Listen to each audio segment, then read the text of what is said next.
Hello everyone, how are you today?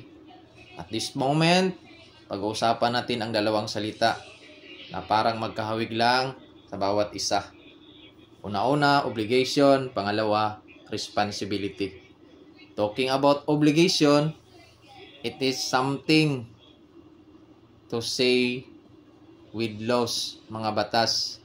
Kaya mo ginawa ang isang bagay, kaya mo pinerform ang isang bagay kasi may batas na nagsasabi, nakasaad yan sa batas. Yan. Ibig sabihin, external influences. May nag-uudyok sa iyo, may nagsasabi sa iyo na gawin mo yan. Halimbawa na lang, as a parent, obligasyon mong pangalagaan, suportahan ang bawat kasapi ng pamilya.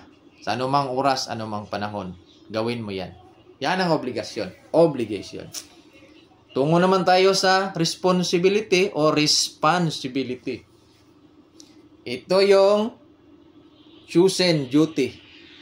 Ito yung kung ano ang gusto mo, ginusto mong gawin sa sarili or sa iba. Yan. For example na lang, as a manager of a company, responsibilidad mong pangalagaan ng kumpanya, ang kapakanan ng bawat isa ng mga empleyado.